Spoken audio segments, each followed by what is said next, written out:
Welcome to the Monster Dating Game, and let's meet our bachelors. Our first bachelor, a self-described workaholic, Bachelor 1, digs graves for a living and would love to meet a woman full of life who doesn't get grossed out by corpses.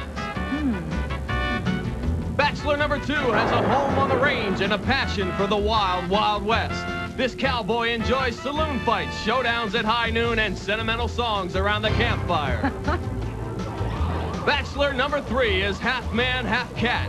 Unable to control his transformation between animal and human, Bachelor 3 is looking for an open-minded woman who loves animals. Luann Lee, and welcome to Monster Wars. The U.S. Hot Rod Association has put together some of the wildest action on television, and this week's competition should prove to be no different. We'll be heading out to Louisville, home of the Kentucky Derby. But this ain't no run for the roses today. Check out some real horsepower as these monster machines shake, rattle, and roll. You know how to shake up the crowd are our number 1 and 2 trucks in the Monster Wars point standings, Gravedigger and Barefoot. Barefoot has been doing all he can to rattle Gravedigger and roll past him in the standings. Only 21 points separate the 2 front runners. The battleground today is the Louisville Motor Speedway. It's one of the most brutal tracks on the circuit. Last year, Gravedigger met his demise in a painful fashion after crashing into the wall.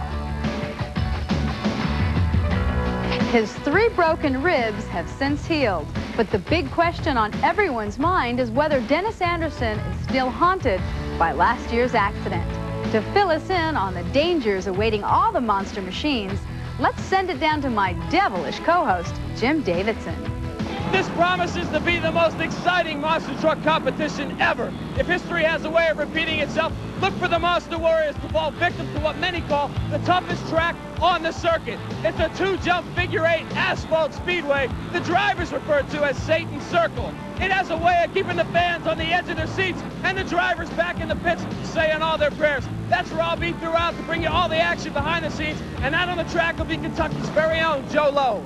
Jim, this track is normally reserved for the stock cars you see leaving the track. And why are they leaving? Because we have to make room for the monsters. And the first monster out is Dennis Anderson's Gravedigger, the truck that's leading the pack on the U.S. Hot Rod Association Point Series. His competition, the most expensive truck built to date, Jack Willman's Taurus. And can Taurus take out Gravedigger in round number 1? We'll find out.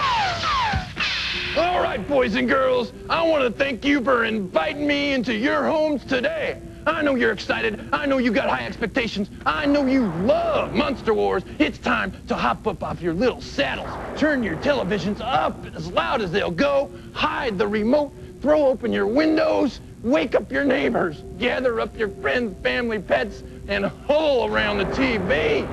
Just one thing I got to know. Just one thing. Do you want your old buddy Taurus to dust off Gravedigger? I hear ya. I hear ya, my friends. Digger, you're going down. 2 top competitors face each other for race 1 of round number 1 as they line up Gravedigger and Taurus. Dennis Anderson took Gravedigger to 5th in qualifying. Jack Willman Jr. took Taurus to a disappointing 10th. He had problems. The monsters are staged and we're up in the cab of Digger. All right, here we go.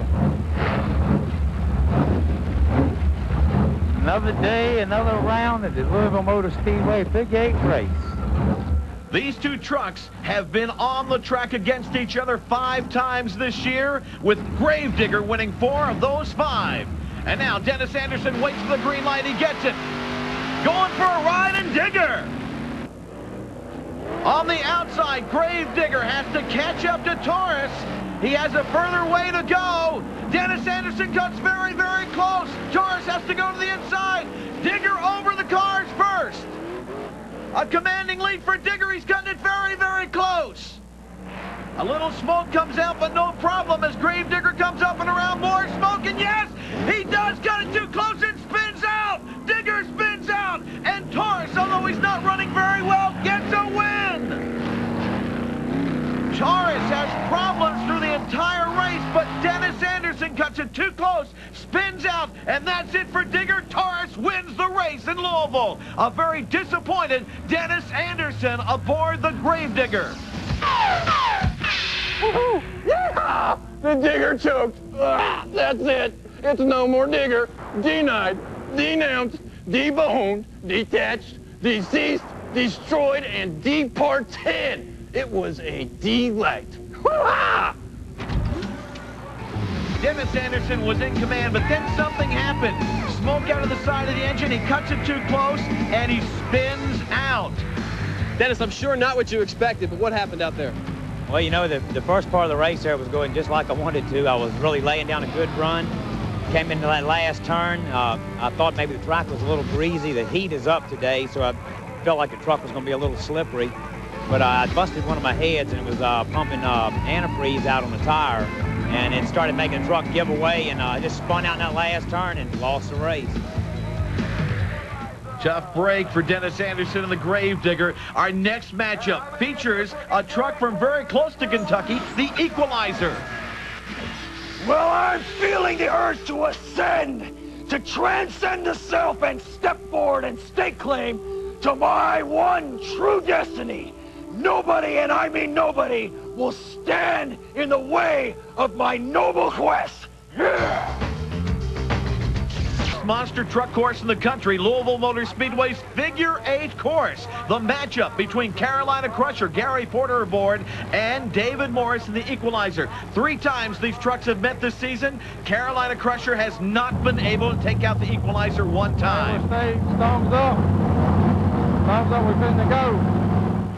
This may be the time for him. Equalizer is using a backup engine for this race, and Carolina Crusher is quick out of the box. Toe-to-toe, they go around the turn. Equalizer with a slight lead, but he's on the inside. He has to go a shorter distance.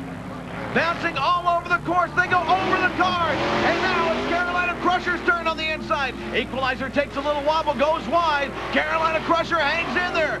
Crusher cannot hold on to the lead as Equalizer is catching up to him as they come around to the finish line. Who's it gonna be? Carolina Crusher! For the first time this season, Carolina Crusher defeats the Equalizer. It was very close going over the cars the first time, but then the final circle of this Figure 8 course, and Equalizer is on the outside. He has a much longer distance to go, and it looks as though he's going to catch up, and then starts to fade. Carolina Crusher takes full advantage of it and goes for the win. For the first time this season, Crusher takes out Equalizer. I feel the urge to ascend. I feel the urge to transcend thyself.